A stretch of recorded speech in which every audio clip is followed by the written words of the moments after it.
Damos gracias a Dios una vez más por el privilegio que nos concede de poder congregarnos en su nombre y ser expuestos nuevamente a su bendita palabra, recordando que Él dijo no tan solo de pan vivirá el hombre, sino de toda palabra que procede de la boca de Dios, y reconocemos la Escritura como inspiración, revelación de Dios.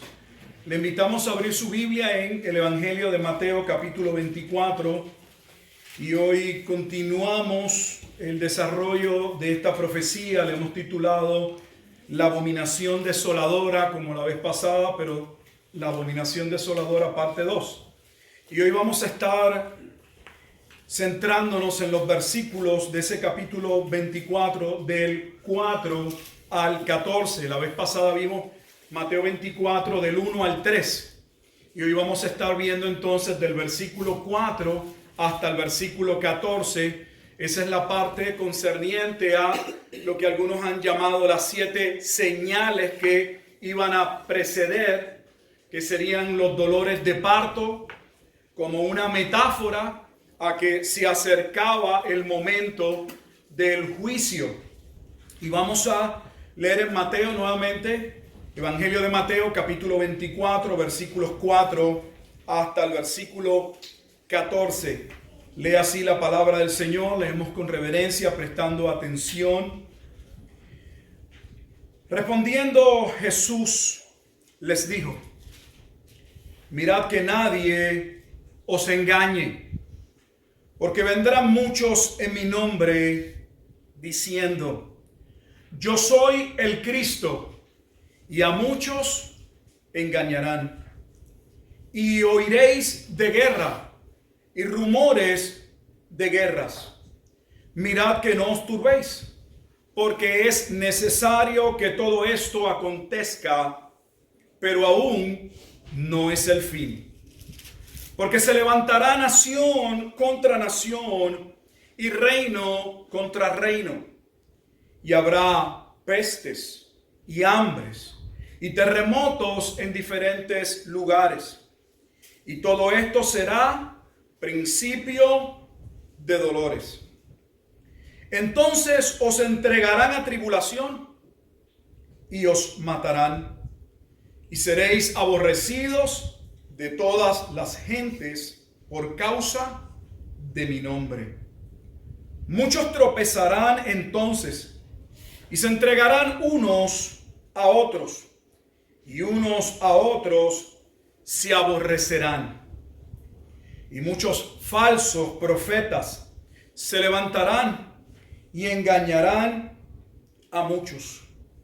Y por haberse multiplicado la maldad, el amor de muchos se enfriará. Mas el que persevere hasta el fin, éste será salvo. Y será predicado este evangelio del reino en todo el mundo, para testimonio a todas las naciones. Y entonces vendrá el fin. Vamos a orar. Padre, te damos gracias en este día nuevamente. Gracias por la oportunidad que nos brindas de podernos congregar. Con espíritu de humildad y mansedumbre nos acercamos solicitando que tengas a bien, oh Dios, darnos ojos para ver, oídos para escuchar. Y no nos cansaremos de pedirte un corazón bien dispuesto, preparado a obedecer tu bendita palabra. Edifica el cuerpo de Cristo, tu iglesia, tu esposa. Tenga bien también, Señor, continuar llamando a aquellos que en tu gracia, con el mismo mensaje, son persuadidos, llamados al arrepentimiento de sus pecados y a la fe única y exclusivamente en el único Dios y mediador entre Dios y los hombres, Jesucristo hombre. Que a ti sea la gloria, que a ti sea la honra por los siglos de los siglos. Amén y amén. El domingo pasado estuvimos en los primeros 3 versículos de Mateo capítulo 24 y fue un tanto introductorio de qué era lo que iba a suceder con relación a las afirmaciones de Jesucristo sobre el juicio que vendría en la ciudad de Jerusalén y la destrucción del templo. Finalmente fuimos al versículo 3 del capítulo 24 y vimos allí donde se lleva o se desarrolla la pregunta de los discípulos. Vimos que no eran tres preguntas, sino que no eran tres preguntas separadas, que eran tres preguntas, pero que las tres preguntas estaban ligadas al mismo tema, solo que cada una de aquellas preguntas indagaba, profundizaba en algún matiz, en alguna parte sobre el mismo evento. Finalmente vimos que Mateo 24, versículo 3, hablaba del fin. Y dijimos que ese fin no podíamos suponer que era el fin del mundo, simple y sencillamente porque esté traducido fin. Que ese fin proviene de Daniel capítulo 12. Era el fin del juicio que vendría de aquel periodo de angustia que se describe en Daniel 12:1, que era parte de la abominación desoladora, que ya se había hablado en Daniel capítulo 9, especialmente versículos 26 y 27, con relación a cuando aquel príncipe viniese, como la ciudad de Jerusalén sería atacada y como el templo también sería destruido. Ahora entramos a la sección o a la parte, al momento en que Jesús se va a dirigir a sus discípulos. Él ha escuchado sus preguntas y ahora va a contestar las preguntas de los discípulos. Habiendo dicho eso, entonces, ¿qué vamos a hacer? Lo que vamos a hacer es que vamos primero a ver cuáles son esas señales. Vamos a señalarlas ahí. Por lo general se reconocen 7 señales, que ya vimos que esas 7 señales son clasificadas en el versículo 8 como principio de dolores. En otras palabras, de la misma manera, como una metáfora, la mujer comienza a tener contracciones cuando va a dar a luz, cuando va a tener su parto. De la misma manera, esas señales indicarían, es una metáfora de que el momento estaba cercano. ¿Cuáles son esas señales? En primer lugar, Jesús señaló que habrían falsos cristos. Hemos indicado en otros momentos que la palabra Cristo no es un nombre de Jesús, que la palabra Cristo realmente es un título, es el ungido, es el Mesías, es un término mesiánico que apunta, que señala a aquel que vendría a cumplir la profecía del rey prometido en 2 de Samuel capítulo 7 versículos 12 en adelante, que del linaje de David posterior vendría Jesucristo. Así que habrían falsos cristos. Eso significa que el pueblo iba a reconocer a otros hombres mientras rechazaban al verdadero. En segundo lugar, habla de guerras y de rumores de guerra. No creo que eso haya que explicar. Habrá pestes por estas situaciones de la guerra y por situaciones como el cuarto signo, señal, las hambrunas. Por lo general, las guerras y las hambrunas van de la mano con enfermedades, con pestes. Ya he mencionado la cuarta, habría hambrunas, momentos donde habría escasez de alimentos, hambre sobre la tierra. Quinto, habría terremotos. Sexto, persecución de los creyentes. Ya Jesús venía anunciando esto. Desde el primer momento en que Jesús comisionó a sus apóstoles en Mateo capítulo 10, lo primero que hizo fue dejarles claros que la persecución no vendría de Roma. La persecución principalmente vendría de sus propios compatriotas, del propio pueblo judío, lo que corrobora la Escritura. Sus propios padres, madres, familiares se atacarían los unos a los otros. Los problemas comenzarían en el seno del hogar. Séptimo, habría falsos profetas. En otras palabras, había hombres que vendrían con un mensaje diferente y claramente las razones no habían sido enviados o comisionados por Dios. Cuando leemos estas señales que han sido utilizadas a través de la historia, claramente para apuntar, para señalar en que en diferentes momentos muchas de estas señales para otros se vieron como parte de que habían llegado al momento de la tribulación. Nosotros hoy lo tomamos muy natural en nuestro tiempo y una gran parte de los cristianos está buscando ver cuándo se cumplen o cuándo están todas esas señales para entender que es el fin. Pero entiéndase que la lectura de Mateo es una lectura de hace 2000 años. Y que en 2000 años es obvio que pasaron momentos de guerra, terremoto, hambruna.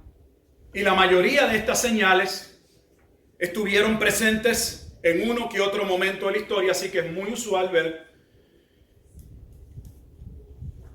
que personas vaticinaron que en un momento dado estábamos al borde de vivir lo que algunos designan como la segunda venida de Jesucristo y otros el rapto de la iglesia.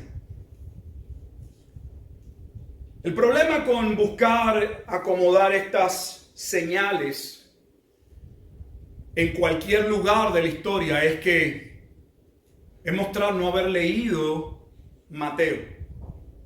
No solo no haber leído el contexto que precede el capítulo 24, sino el propio capítulo 24. Y yo sé que algunos podrán decir, bueno, pastor, está haciendo una afirmación muy categórica. Hay otros que piensan o difieren de una manera diferente. Yo reconozco que hay otros que difieren y que tienen una posición contraria. Pero no se trata de si hay posiciones contrarias o diferentes. Se trata si estas señales fueron delimitadas a un marco de tiempo. Claramente el capítulo señala y Jesús, tanto en el capítulo 23 como en el capítulo 24, en ese contexto inmediato y en el propio contexto de la profecía, dijo que aquello acontecería en su generación. Mateo 24, 34. Entonces, no se trata dónde yo quiero ver y descubrir y señalar los eventos. Se trata en qué momento específico Jesús dijo que aquello debía ocurrir. Debe señalar algo más antes de proseguir. Porque algunos piensan que la escatología es un tema secundario, lo cual yo estoy totalmente en contra y creo que no sé de dónde sacan tal conclusión. Porque todo el mensaje del Evangelio es el cumplimiento de las profecías del Antiguo Testamento. En otras palabras, es una revelación progresiva del cumplimiento del soberano plan que fue trazado antes de la fundación del mundo. Por lo tanto, todo está correlacionado. No hay tal cosa como un evento separado hacia el fin. Todo es parte del soberano plan de Dios. Por otro lado, algunos dirán, bueno, es que la Escritura dice que eso sería para el tiempo del fin. Pues le digo a mis compañeros y a mis hermanos que no han visto, no han leído su Escritura, desde el tiempo de Cristo ya estábamos en los postreros días. El primer sermón que predicó Pedro en el libro de los Hechos, en el capítulo 2, la base con la que introduce su apología o defensa mientras son criticados por estar ebrios según los que lo juzgan, es el libro de Joel capítulo 2. ¿Y de qué habla Joel capítulo 2? Que ya lo habla Joel 1. Del día del juicio de Jehová. Y habla de los postreros días. Y Pedro, por el Espíritu Santo, está colocando los postreros días en el día de Pentecostés. Posiblemente la carta más básica para poder entenderlo es la carta a los Hebreos. Lamentablemente no muy predicada o estudiada por muchos, pero Hebreos comienza en el versículo 1 diciendo que estábamos en los postreros días y que Cristo es el cumplimiento de la profecía.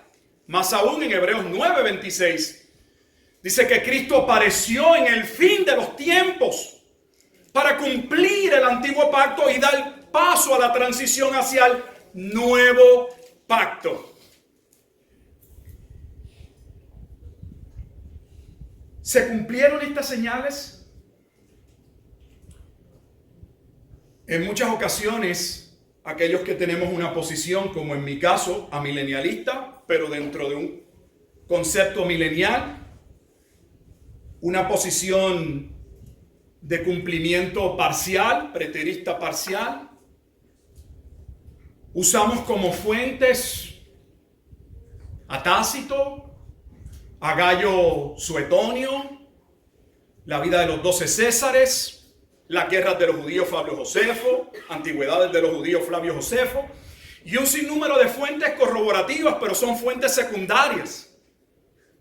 Algunos de ellos son escritores que no son cristianos y que nos pueden ayudar a corroborar los datos históricos. Pero tenemos los creyentes una fuente, algún lugar donde podamos constatar que estas señales y estos eventos, si la tesis propuesta que acabamos de establecer es que se debían cumplir en una generación, realmente esos eventos sucedieron, pues tenemos un libro, hermano. Y un libro que de antemano le invito a leer. Tiene 28 capítulos y me refiero al libro de los Hechos. Y mira lo que vamos a hacer hoy. Yo he señalado las 7 señales y yo le voy a mostrar bíblicamente que todas las señales aparecen en una lectura del libro de los Hechos. Que no necesitamos a Flavio Josefo, que no necesitamos autores externos necesariamente, al menos para poder ver que estas señales, que serían dolores de parto, lo que indicaría una metáfora de la cercanía del evento, se cumplieron. Posiblemente el punto más debatido y el más controversial siempre será el último. ¿Fue predicado el evangelio realmente a todo el mundo? Pastor, no ha sido predicado a todo el mundo. Comencemos con los falsos cristos. Le pido un poco de paciencia. No necesita apuntar todo. Todo está en mi bosquejo. Pasaje por pasaje y usted lo va a tener en mis notas. No le estoy diciendo que si usted no quiere tomar una nota, no lo haga. Pero creo que sería mejor que preste atención y si acaso me siga y si acaso le viene una pregunta o una duda, esa entonces escribe y posteriormente podemos trabajar con ellas. ¿Qué vamos a hacer nuevamente? Le acabo de decir que vamos a ir al libro de los Hechos, que es un libro que no hay un consenso específico de cuándo se escribió, pero aproximadamente se sitúa el escrito de historia, es el único libro de historia, no es que otros no contengan datos históricos, pero que principalmente narra la historia después de Cristo, como claramente inicia en el capítulo 1, hasta el año aproximadamente 64. Algunos colocan el libro en el 63, 64, 65, antes del 70. Como siempre están aquellos que lo colocan en una fecha tardía. A mí esos no me preocupan, porque la mayoría de esos teólogos que lo que siempre están criticando las escrituras, por lo general, son teólogos de la alta crítica y a mí no me mueven un pelo. Y van más en contra de la escritura, es más, parecen más ateos y agnósticos que verdaderos proponentes y apologetas de la escritura. Falsos cristos. Cuando vamos a Hechos capítulo 5, versículos 36 al 37, inmediatamente ya tenemos falsos cristos. Tenemos en Hechos capítulo 5, versículos 36 al 37, los nombres nos dan no solamente se nos habla de ellos, sino se nos da los nombres. Y me refiero a Teudas y a Judas el Galileo. Hechos 5, 36 al 37. Porque antes de estos días se levantó Teudas, diciendo que él era alguien, A este siguió un sinnúmero como de 400 hombres. Pero él fue muerto y todos los que le obedecían fueron dispersos y reducidos a nada. Después de este se levantó Judas el Galileo.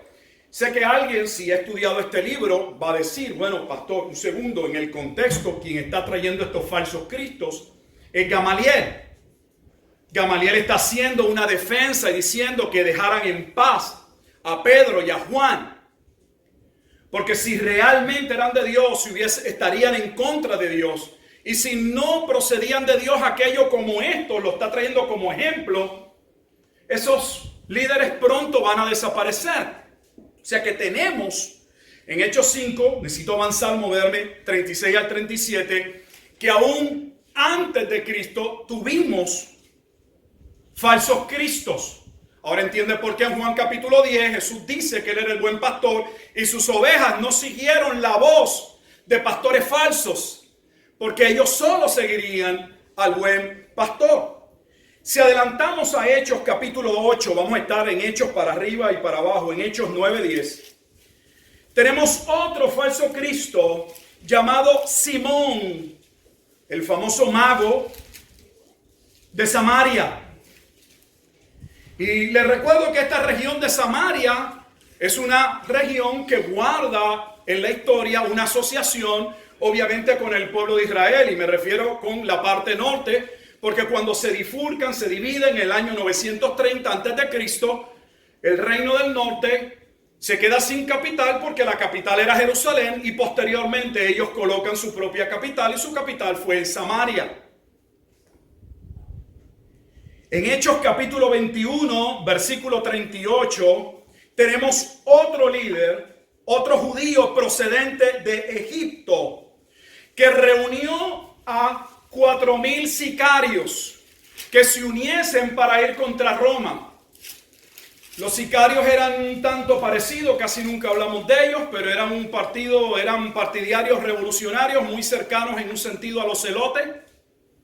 Buscaban propiciar disensiones, que el pueblo judío se levantase en una revuelta, en una rebelión contra los romanos. Y la palabra sicario viene pues porque portaban una especie de espadas cortas o navajas con las que por la parte trasera en algún momento dado apuñalaban y creaban controversias, buscando de alguna forma que el pueblo se viese en una situación difícil y se levantase, porque ellos pensaban que la venida del Señor no se iba a dar hasta que el pueblo se rebelase, se levantase en las armas. Es la misma razón por la cual en Juan capítulo 5 Jesús, sabiendo que le quieren declarar rey, pero no rey porque entienden que están perdidos, no rey porque entienden que él solo en él hay perdón de pecado, sino rey para levantarse contra Roma, le dice a sus discípulos: móntense en la barca, nos vemos al otro lado del mar de Galilea. Así que en el libro de los Hechos tenemos ese momento del capítulo 21, se da en un momento dado en que han arrestado a Pablo y le preguntan: oye, ¿tú eres ese que estaba con los sicarios? ¿Tú eres el dirigente? Y Pablo va a decir: no, yo soy judío, pero yo no soy esa persona. Pero claramente las autoridades romanas están trayendo la información de este otro líder. ¿Y qué de guerras y rumores de guerra? Estamos en el libro de los Hechos, solo leer el libro de los Hechos. En Hechos 18:2, hubo en la región de Judea y en Roma, en la extensión, los judíos, sediciones que llevaron a Claudio. Estamos hablando en el año 49 después de Cristo, a uno de los primeros edictos de expulsión de los judíos, que el edicto final se va a dar en la rebelión de Bar Kokhba casi después del siglo II, al año 134 aproximadamente, donde Roma le va a decir a los judíos: aquí no los queremos. Pero Claudio, en el año 49, por sediciones y guerras de los judíos, porque había rebeliones, el siglo I, esto no es un punto que alguien que ha estudiado, esto no es un punto que está en controversia. El siglo I estuvo marcado en el pueblo judío por sediciones, por problemas, por revueltas. ¿Por qué? Porque ellos estaban esperando al Mesías. Y estaban en esa tensión y había grupos que entendían nuevamente, como los celotes, como estos sicarios, otros que no eran de esa naturaleza revolucionarios, pero se apartaron esperando la venida, los famosos esenios, que entendiendo que los fariseos tampoco eran un grupo necesariamente de acuerdo a la ley y no estando de acuerdo con los ritos, cómo se llevaban a cabo en el templo y no reconociendo los sacerdotes que tenían por entender que no eran sacerdotes que provenían del linaje que Dios había establecido, se fueron aparte. Así que en el año 49 pasó eso y eso está registrado en Hechos 18:2. En Hechos 21:38 también tiene que ver la sedición de aquel judío que vendría de Egipto. Trajo también guerras. Aquel que reunió, ya mencioné, Hechos 21:38 a los 4,000 sicarios. Y les prometió que los acompañaran y que iban a ver el poder de Dios. Y como Dios los iba a ayudar. Posteriormente las fuerzas romanas los destruyen. La única señal que no encontramos un pasaje directo es las pestes.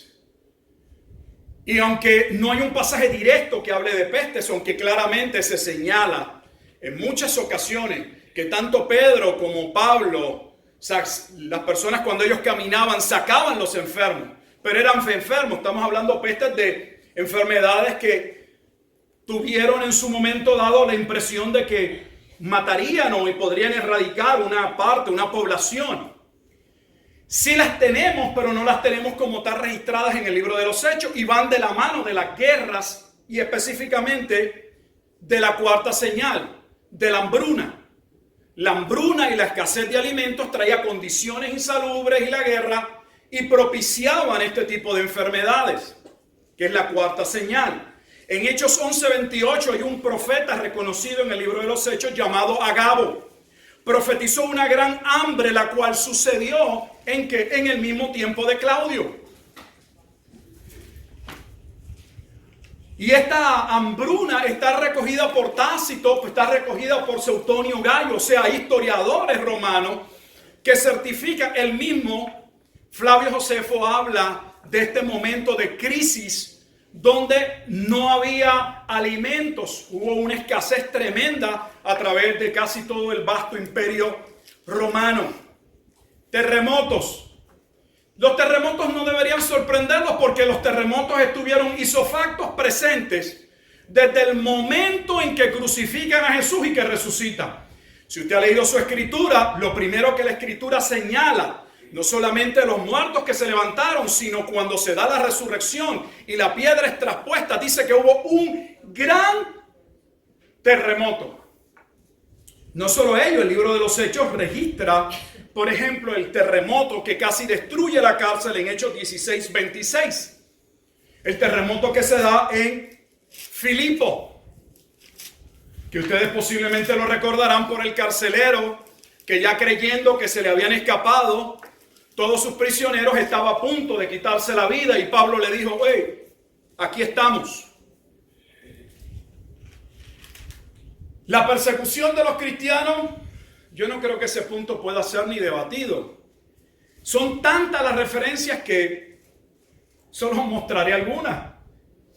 En Hechos 8, 1 al 13 tenemos la muerte de Esteban, pero antes de ellos, ¿qué tenemos? Usted inicia la lectura tan pronto, Hechos capítulo 3, y Pedro y Juan sanan al hombre que tenía más de 40 años postrado frente al templo de la Hermosa, y aquello suscita ¿qué? Una adoración, una alabanza en un sentido por la sanación, por el milagro concedido de parte de Dios, pero inician los problemas y las autoridades de los principales judíos mandan a llamar a Pedro y a Juan y a cuestionarles que con qué autoridad habían ellos sanado al hombre del templo de la Hermosa, los cuales aprovechan para decir en el nombre de aquel que ustedes, criminales, mataron, de Jesús de Nazaret. En Hechos 8:13 tenemos el primer mártir de la iglesia. Nos referimos a Esteban. Hechos 1 al 3. En Hechos 12:1 tenemos Herodes que encarceló y mató a algunos, y en ese contexto uno de los que muere es que Jacobo, el hermano de Juan. Y entre el capítulo 8 y el 12 se da la persecución que se desarrolla posterior a la muerte de Esteban, que lleva el evangelio fuera de la región de Judea a Samaria y posteriormente. En Hechos 13:50 tenemos a Pablo y Bernabé son perseguidos en Antioquía. En Hechos 14:5-6 Pablo y Bernabé son perseguidos en Icono. En Hechos 14:19 Pablo es apedreado y casi muerto en Listra. En Hechos 16:22-23 Pablo y Silas son azotados y encarcelados en Filipo. En Hechos 26:10-11 Pablo testifica frente al rey Agripa de cómo él, de la misma manera que se había entregado a perseguir la iglesia, posteriormente había estado dispuesto a dar su vida por Cristo. Y señala el gran dolor y persecución, no de parte de las autoridades romanas, sino de sus compatriotas. Pablo va a morir ejecutado en Roma, se cree, decapitado, no porque Nerón lo estaba buscando. Si lee el libro de los Hechos, especialmente el capítulo 26, Pablo finalmente primero tiene el turno de testificar frente a Félix. Luego Félix es depuesto y colocan a Festo. Y luego de Festo llama al rey Agripa para que él y su esposa Berenice escucharan a Pablo. Pero ya con el anterior, Pablo había dicho: apelo a César, porque los judíos procuraban matarle. Y un familiar que escuchó que los sacerdotes habían escuchado que 40 hombres habían jurado no comer hasta dar muerte a Pablo. Pablo, sabiendo que lo que le esperaba era la muerte por allá en una oscuridad en algún lugar, y sabiendo que Dios le había dicho específicamente que debía testificar ante el César, apela a César. El libro de los Hechos es el libro de las persecuciones. Y persecuciones que venían de los judíos. Debe leerla. Porque aún si lee el capítulo 12, donde Herodes persigue y encarcela a muchos, y muere Jacobo, el hermano de Juan, la escritura dice que Herodes lo hizo para agradar a los judíos, claramente dando a entender que detrás de esas persecuciones, que detrás de esos encarcelamientos, que detrás de ese poder romano colocado, de la cuarta bestia y la bestia de la tierra y del mar, estaban confabuladas, como claramente lo establece la escritura en el libro de Apocalipsis, capítulo 12, específicamente capítulo 13, la bestia de la tierra y la bestia del mar. ¿Y qué de los falsos profetas? Habla el libro de los Hechos de falsos profetas para decir que también hubo no solamente hombres que dijeron yo soy el Mesías, sino falsos profetas. No creo tampoco que sea un tema de controversia, pero le muestro que la escritura en el libro de los Hechos, el libro histórico, también lo narra. Hechos capítulo 13, versículo 6, tenemos en Pafos que hallaron a Bar Jesús. La palabra Bar Jesús, Bar es de hijo, y Jesús, hijo de Jesús. O Elimas, un falso profeta. Tenemos en Hechos 19:13 a los 7 hijos del jefe de los sacerdotes, Esceva, que se habían mostrado ante el pueblo como supuestos sacademonios, exorcistas. Tenemos en Hechos 19:19 y nos dice que muchos de los judíos en la ciudad de Éfeso, luego de escuchar el evangelio, que habían practicado la magia, dice, venían quemando sus libros. En Hechos 20:30 tenemos Pablo. ¿Qué hace Pablo en Hechos 20:30? Es la despedida de la ciudad de Éfeso en Mileto. ¿Y qué dice Pablo? Que vendrían lobos rapaces de afuera. No, termina diciéndolo, de entre ustedes se levantarán lobos rapaces que no van a amar el rebaño y que van a distorsionar la palabra de Dios. Habla el libro de los Hechos. Todas las cartas, la mayoría de las cartas, corrigiendo falsas enseñanzas. De hecho, dicho sea de paso, algunos tienen una fascinación con multiplicar iglesias y básicamente aplican hasta modelos seculares a la iglesia. Si usted estudia las cartas del Nuevo Testamento, ninguno de los autores muestra preocupación por el tamaño de las iglesias. La preocupación central era que vivieran a Cristo, que no se dejaran engañar. Era la sana doctrina. Porque estábamos llenos ¿de qué? De falsos maestros. Lee el libro de Apocalipsis, es testimonio, el mensaje de las 7 iglesias. En 12 habla de la sinagoga de Satanás.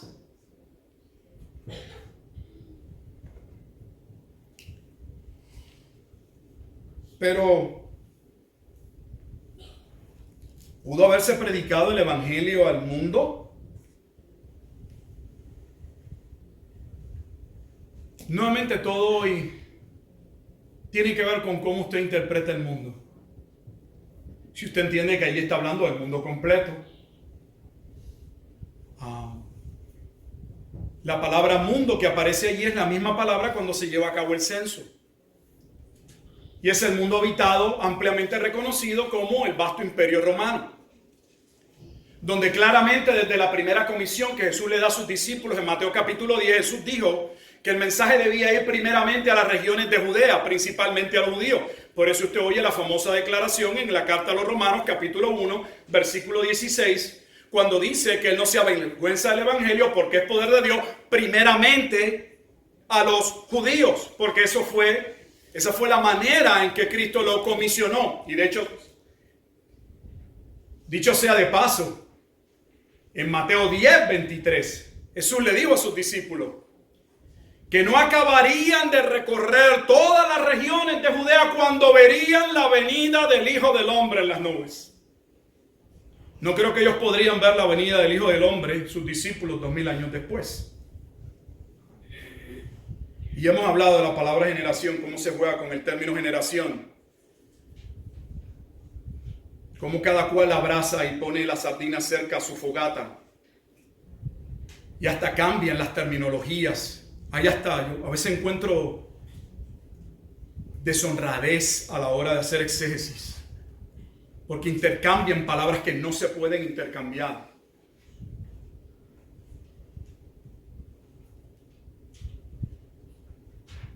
Uno de los mejores eventos para ver cómo el evangelio fue diseminado y sería diseminado, propagado ampliamente, lo he mencionado en otros momentos, y es uno de los está iniciando el libro de los Hechos. El problema es que Hechos capítulo 2 ha sido utilizado como punta de lanza de los movimientos carismáticos para hablar del poder del Espíritu Santo y una exaltación al Espíritu, y para hablar del don de lenguas. Pero cuando usted examine ese pasaje dentro del contexto de que Jesús en el capítulo 1 está hablando de la importancia de que el rey del reino, les hablaba del reino, la importancia de esperar la venida del Espíritu Santo para hacer Hechos 1:8, pero recibiréis poder cuando haya venido sobre vosotros el Espíritu Santo. ¿Para qué? Para que me seáis testigos.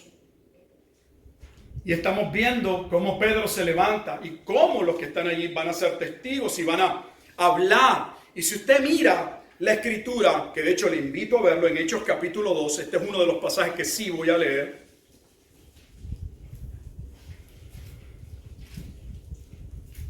Estamos en Hechos 2:5.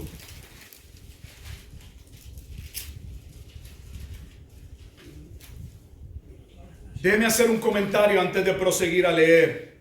Cuando hablamos del imperio romano, aunque uno habla de un imperio, de uno, usted debe entender que ese imperio no era una nación, era una confederación de pueblos, naciones conquistadas bajo el imperio. ¿Estamos claros? Mira lo que dice el libro de los Hechos en el versículo 5. Y apunte la fecha, y cuando digo apunte no es que tiene que anotarlo, tenga en mente la fecha histórica. El día de Pentecostés. La Pascua y Pentecostés están separados 50 días después. Pero luego de la resurrección, Cristo muere en la Pascua y resucita. Según el libro de los Hechos capítulo 1, Jesús estuvo apareciéndose continuamente a sus discípulos por 40 días con hechos indubitables, innegables. Por lo tanto, de los 40 días, el día 40 en que Jesús asciende a las nubes, al día de Pentecostés, tiene que restarle los 40 días que Jesús estuvo apareciendo. Solo habían pasado desde que Jesús sube en las nubes 10 días. Vaya poniendo el contexto, porque es que leemos sin pensar. En tan solo 10 días se cumple la promesa de la llegada del Espíritu Santo, que tenía como propósito que Cristo fuese ¿qué? Testificado. ¿Dónde? Hechos 1:8. Claramente identifica que Cristo debía ser presentado en Jerusalén, Judea, Samaria y hasta lo último de la tierra. Y pocos ven la relación de eso y su cumplimiento el día de Pentecostés. Hechos capítulo 2, versículo 5 dice: moraban entonces en Jerusalén judíos, varones piadosos de todas las naciones bajo el cielo. ¿De cuántas naciones? De todas las naciones bajo el cielo. Y hecho este estruendo, se juntó la multitud y estaban confusos porque cada uno les oía hablar en su propia lengua. ¿Qué? El Evangelio. Déjeme darle otro dato importante para que usted todavía tenga el cuadro todavía más dramático. No solamente habían pasado 10 días desde que Jesús asciende y básicamente 50 días desde su resurrección. La mayoría de estas personas que se están señalando eran judíos piadosos, y lo que está diciendo que eran parte de esos judíos que al menos en las 3 festividades más importantes judías viajaban a Jerusalén. Por lo tanto, no tan solo estamos diciendo que hay una representación de los judíos por todo el vasto imperio romano escuchando el Evangelio, sino que todos esos judíos, a través de todo el imperio romano, regresarían como el eunuco, como el etíope, regresaría a hablar de aquel siervo sufriente que ahora por Felipe conocía era Cristo. Mire lo que estamos diciendo. Mire cuánta deshonestidad a veces existe en nuestras instituciones académicas. Que cuando se quiere se hacen unos señalamientos y cuando no, no están. Cuando uno lee o hace un estudio de la epístola o la carta a los romanos y se busca cómo llegó ese evangelio a Roma, pero usted lo separa de la parte escatológica, va a ver que esos mismos comentaristas le dicen: no, el evangelio llegó a Roma y posiblemente la probabilidad es que haya llegado con aquellos que estuvieron el día de Pentecostés. Eso es, que el evangelio llegó a Roma antes de Pablo, de Pedro, de cualquiera de ellos. Llegó porque Pedro fue utilizado por Dios en aquel momento dado y los que regresaron comenzaron a hablar las maravillas y lo que había sucedido el día de Pentecostés. Pero luego a alguno de nuestros expertos se le nubla la mente, le da Alzheimer, amnesia, y como eso contradice su tesis, su punto, no lo mencionan. Con toda honestidad, eso no está bien. Cuando vamos a Hechos 17, versículo 6, Pablo y Silas son acusados de trastornar el mundo entero. Ah, pero aquí mundo entero no es mundo entero. Allí es mundo entero, pero aquí no es mundo entero. Sí, allá en Mateo es mundo entero. Aquí no es mundo entero. Aquí sí es el imperio.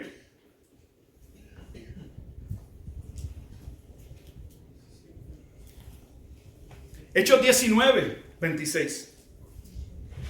Dice que Pablo había diseminado el evangelio en casi toda Asia. Sabemos que Juan colocó su centro en un momento dado. Juan estuvo en Éfeso y posteriormente en toda Asia. Estuvo estableciendo presbíteros, ancianos. Pero ya tan temprano como en Hechos 19, 26 se habla de que Pablo casi había alcanzado toda Asia. En Hechos 25, 4, Pablo es acusado ante el gobernador Félix de ser una plaga, un promotor de sediciones en todo el mundo. Pero creo que todavía, fíjate que no estoy usando a Josefo, no estamos usando fuentes externas. Estamos usando el libro de historia contenido en el Nuevo Testamento para ver que lo que Jesús dijo que acontecería, aconteció.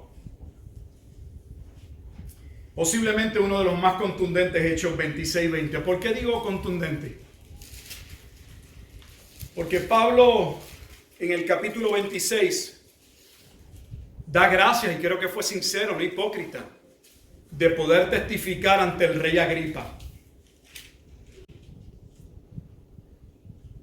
Un cónsul lo llevó a Félix. Félix a los 2 años lo sacan de su puesto, ponen a Festo y Festo trae al rey Agripa. Y Pablo sabía que el rey Agripa conocía muy bien las tradiciones de los judíos. Y comienza dándole gracias al rey Agripa por el honor de poder exponer su caso ante un rey que tenía conocimiento de las tradiciones. En otras palabras, que lo que él le iba a hablar no era algo que él ignoraba, como Pablo muy bien le dice, cuando el rey le dice, casi me persuades a ser cristiano. Y en esa conversación, Pablo, no son los judíos testificando, este hombre ha pervertido el mundo completo, y obviamente el mundo completo era el cosmos completo. No, pero acá no es, allá sí. Son las contradicciones. Pablo le dice al rey Agripa que él había comenzado a predicar el evangelio en toda Judea y fuera de ella. En otras palabras, Pablo confirma ello. No solo eso. Pablo pudo volver a muchas de las regiones entendiendo. Eso está en el libro de los Hechos, es solo leer la Biblia. En vez de estar escuchando Left Behind. Si leyéramos la Escritura, a Pablo le dio hasta tiempo de ir a visitar a las congregaciones. Eso está en la Escritura. Por último, porque el tiempo avanza. ¿Estaba Jesús nuevamente? ¿Eran señales del fin del mundo? No, ¿por qué? Y voy a concluir. Estas son las preguntas que yo me hice, tal vez no sean las suyas, pero le voy a compartir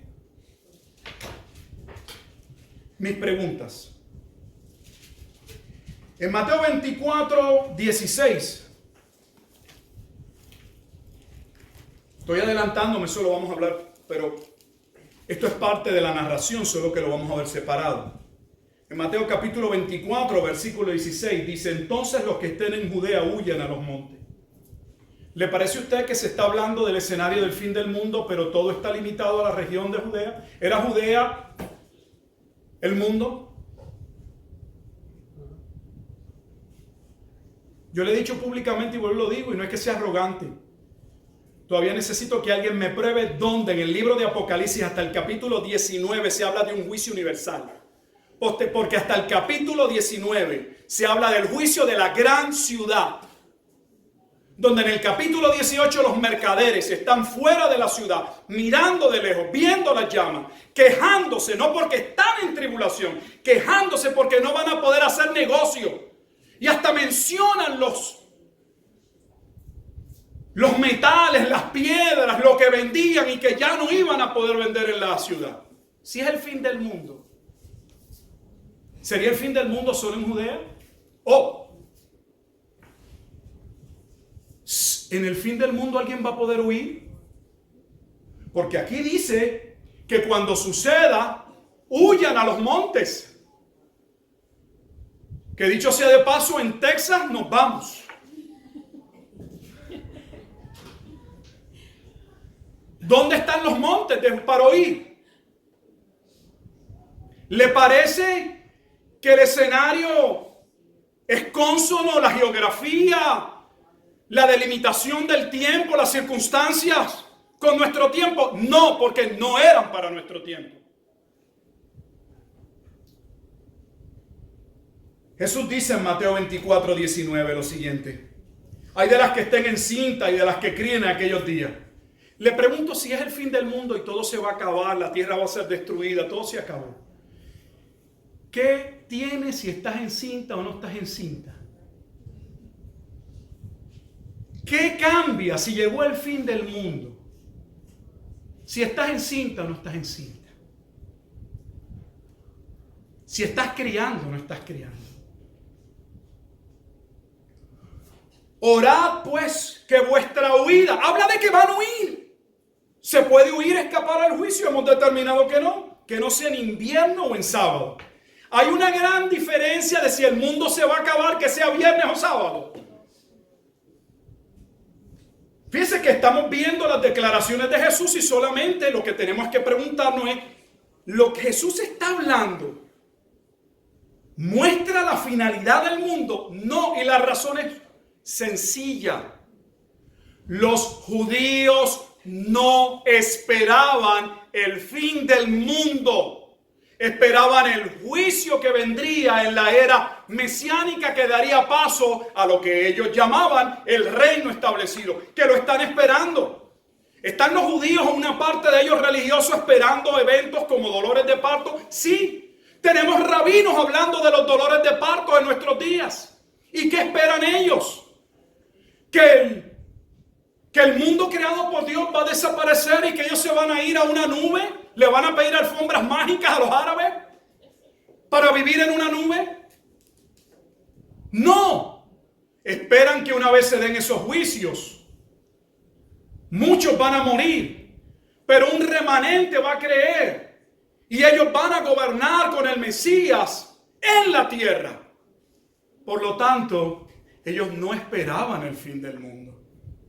Nosotros estamos tomando el pasaje y poniéndole nuestra mente, nuestras ideas y ajustándolo a las ideas preconcebidas que se nos han enseñado. Termino. Mateo 24, 22. Y si aquellos días no fuesen acortados, nadie sería salvo.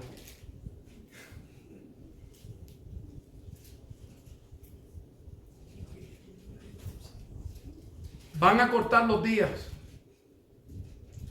Si es el fin del mundo. No solamente dice que Dios va a intervenir y esa situación o esa tribulación no va a durar más de lo necesario, porque claramente dice que van a ser días tan difíciles que pudiesen haber muerto más de los que... Pero Dios dirige todo. Claramente está diciendo que Dios lo acorta. ¿Por qué? Porque van a haber sobrevivientes. Entonces, ¿cómo le podemos llamar el fin del mundo? El escenario de la profecía de Mateo capítulo 24 no es el escenario del fin del mundo. La palabra fin, eón, no es la palabra cosmos, ni la palabra oikonomé, si no me equivoco, que significa el terreno o el lugar o un área donde hay personas viviendo. Ninguna de esas dos palabras griegas.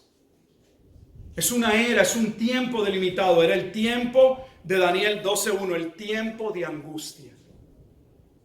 Lo que daría transición al cierre del antiguo pacto, el antiguo pacto no puede terminar sin juicio. Eso es un tema que por alguna razón no se elabora. Se entiende que Cristo muere y Él sella el pacto y por medio de Él hay redención. Yo no tengo problemas con eso. Pero cuando usted ve, porque hay un sinnúmero de juicios en series de 7, esos juicios en series de 7 no son gematría judía ni son inventos de Juan, provienen de Levíticos capítulo 16. Los juicios como consecuencias o maldiciones por haber violado el pacto. El lenguaje utilizado en Mateo, el lenguaje utilizado en Apocalipsis es un lenguaje que tiene referencias y alusiones al Antiguo Testamento. Y si no vamos a las alusiones, si no vemos las referencias y partimos de ellas para interpretar, va a ser una interpretación subjetiva. Eso significa interpretación privada. Lo mismo que Pedro advirtió, no debíamos hacer por el Espíritu Santo en 2 de Pedro capítulo 1, versículo 20. Sabiendo primeramente esto, que la escritura no es de interpretación privada, que yo no puedo leer el texto y darle el significado que a mí me parece. Mire lo que hemos hecho, que yo le invito a que usted lo haga posteriormente, que se siente, lea los 28 capítulos del libro de los Hechos, teniendo en mente Mateo 24. Y usted mismo va a poder constatar, yo solo le doy un breve resumen, de que las señales, los eventos que iban a estar aconteciendo, que Jesús dijo que eran señales, no eran el fin. El fin vendría, lo vamos a ver del 15 en adelante, o como Lucas lo escribiría en el capítulo 21. Cuando veáis a Jerusalén rodeada de ejércitos, sabed que el tiempo ha llegado. Ya no son, llegó. Ya el nene está saliendo. Ya no son meras contracciones. Ya va a salir, ya está el bebé. Dios nos ayude, hermano. Yo le pongo la información. Le corresponde a usted como Hechos 17, la iglesia de Berea. Ver si lo que se ha dicho de este púlpito, si las referencias existen. Solo podemos llevar el mensaje a su oído, pero no los podemos obligar a tomar una posición. Solo les dejo saber que la escatología no es un tema secundario. Creo que es un tema que ha detenido en un sinnúmero de aspectos a la iglesia. Cristianos con maletas hechas que lo único que están esperando es largarse de este mundo. Han creado una generación de cristianos irresponsables. Y eso tenemos que aceptarlo. De hecho, eso es una crisis mayor que la poca vergüenza y patrañas de pastores hablando del racismo. Como si realmente en nuestras iglesias había racismo y esa poca vergüenza que están hablando. No, lo que hay es una generación de cristianos ignorantes, niños y pastores que no deberían estar en el púlpito porque no muestran realmente conocimiento de la Escritura ni compromiso con la Escritura. Están más comprometidos con fama, con escribir, con aplausos, con estar detrás de las cámaras. Y es hora de que se arrepientan. Se los dice un hombre común y corriente. Porque yo sé lo que es esa tentación. La tentación de uno pensar que puede decir cualquier cosa y que al final la carnada no es importante, solo es traer a las personas. Porque así somos los bautistas del sur, somos de número. Lo que estamos buscando es que alguien haga la famosa oración salvadora. Aunque nuestras iglesias estén llenas de predicadores pentecostales. Y a ustedes el liderato no les interesa ni les importa. Gilberto Rufat, solo un hombre, pero los llamo al arrepentimiento. Tienen que arrepentirse. Y yo espero que Dios les dé la oportunidad de arrepentirse si ustedes son hombres y mujeres de Dios. Porque como ustedes mismos aseveran, el tiempo está cerca. Según su propia escatología, pues es tiempo de arreglar cuentas con Dios. Ayúdanos, Señor, en el tiempo en que vivimos, a ser hombres y mujeres íntegros. Yo veo una podredumbre. Yo veo hombres cobardes. No todos, pero muchos. que ahorita estaban en los talleres y ahorita salían en los conversatorios y ahora están en un cuarto escondido haciendo reflexiones, pero no dan cara. Ayúdanos, Señor. Ayuda a tu iglesia, asístela. Yo sé que tú la compraste a precio de sangre. Y yo sé que ninguno de aquellos que tú elegiste, que en tu gracia, en tu misericordia, serían llamados en Cristo, se perderá. Que tu pueblo, Dios, pueda erguir su rostro. Que tu pueblo pueda cimentarse en tu palabra. Señor, vivimos en un mar de especulaciones, en un mar de teorías, donde parece no importarnos lo que pescamos y lo que atrapamos y lo que pensamos y lo que predicamos. Como si eso no significase también pecar contra ti. No solamente por nuestra apatía, por nuestra falta de interés genuino en el estudio de las Escrituras, sino porque encima de ello somos y propiciamos mentiras, falsas enseñanzas. Esperando que el mundo se acabe, no estamos dando la milla extra. No estamos trabajando para nuestros hijos, para las próximas generaciones. Y estamos claros y seguros, oh Dios, que tú has hecho provisión. No dudamos de ello. Pero creemos que tenemos una responsabilidad delante de ti.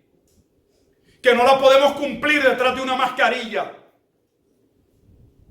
Detrás de un cuarto, detrás de una cámara. Que hay familiares, amigos que necesitan escuchar tu evangelio. Y que es hora de dejar los temores y hablar de Cristo. Yo leí a Pablo cuando Agabo, el mismo profeta que dijo que habría una hambruna, tomó el cinto de Pablo y dijo: el hombre que posee este cinto será apresado, será ejecutado por su pueblo. Y ese cinto era de Pablo. Y el libro de los Hechos, tu palabra dice, Dios, que mientras a Pablo trataron de disuadirlo, bajo ninguna circunstancia se fuera a Jerusalén. Aquel hombre que perseguía a la iglesia dijo: yo no amo más mi vida que a Cristo. A Jerusalén voy. No sé lo que va a acontecer, pero quiero morir peleando la buena batalla. Ayúdanos, Señor.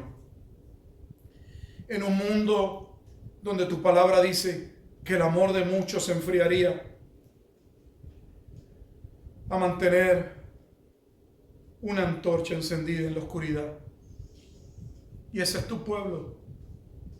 Hemos olvidado que somos sal de la tierra. Somos una lámpara que debe ser colocada sobre el almud, sobre el candelero, y la hemos colocado debajo del almud.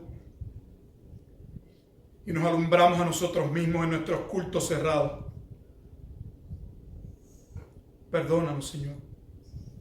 Levanta un pueblo consciente, un pueblo que busca hacer tu voluntad, un pueblo que si va a temerle a algo, temerle a desobedecerte, temerle a no honrarte, temerle a no acabar bien la carrera, temerle a sentirse indigno de ser llamado a la presencia de Dios. Perdónanos, Señor, a todos, porque todos hemos fallado en una y otra manera.